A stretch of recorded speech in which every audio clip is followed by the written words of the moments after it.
Alors vous, Alexandre, vous avez fait de la danse aussi, cet espace de réflexion. On a évoqué le théâtre, la danse, c'est aussi un espace de réflexion. De réflexion sur quoi, au juste? De réflexion sur l'état du monde, finalement, sur ce qu'on vit, sur ce qu'on expérimente et sur la folie qui nous entoure dans le monde arabe. Alors pour ceux qui ne vous connaissent pas encore, Alexandre, ils sont maintenant de moins en moins nombreux. Je vous propose de partir au festival Dance Fabrique. C'était récemment à Brest, en France. Notre équipe vous a suivi. Reportage. Et là, c'est parti. Alexandre Polikevitch a gardé les voiles, les sequins et les mouvements de hanches. Mais c'est une ambition nouvelle qu'il insuffle à sa danse, celle que les Européens ont qualifiée d'orientale. Lui ne parle que de danse baladi, le terme égyptien qui signifie du pays, du terroir. Souvent relégué au cabaret, il la réhabilite comme porteuse d'identité et comme manifeste politique et artistique. Mon travail, il est pour un public arabe. Vu que je le présente au Liban, c'est pour les Libanais, c'est pour faire une différence là où je suis, dans la société dans laquelle je vis.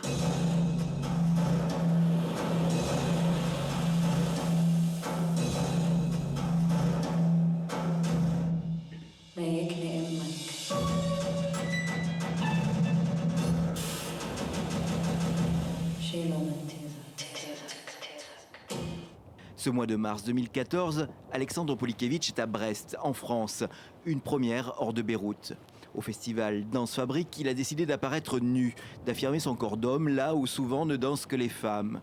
L'artiste ne craint pas la provocation. À la ville et sur la scène, il milite pour la laïcité, pour les droits des femmes ou des homosexuels. L'art est essentiellement politique pour moi.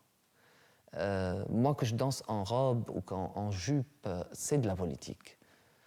Quand on est dans des sociétés patriarcales qui refusent toute différence, quand je monte en robe pailletée, sequin et compagnie, c'est de la politique.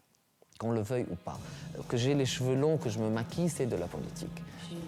Dans Tajoual, déambulation, il danse sur les insultes qu'il a reçues dans la rue, dans Beyrouth, la ville qui nourrit sa vie et son art. Tajoual, ce sont les bruits de la cité qu'il a mixés aux percussions traditionnelles. C'est le corps empêché, mutilé par une histoire violente de guerre et de reconstruction.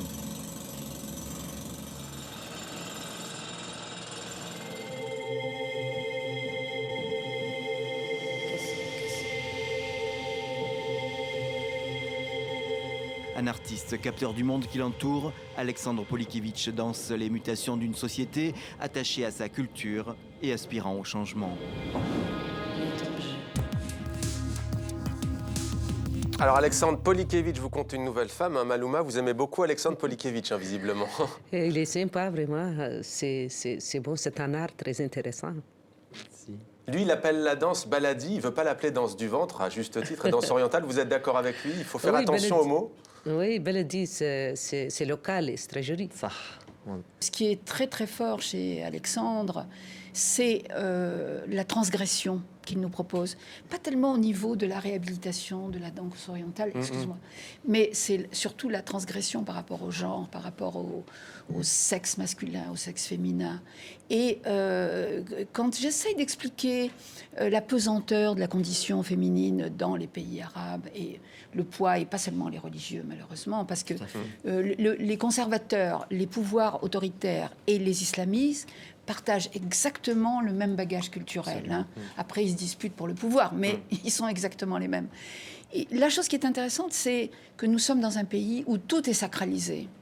La différence sexuelle, c'est un des éléments, des principes sacrés qui permet la construction de la société, des sociétés dans lesquelles nous vivons.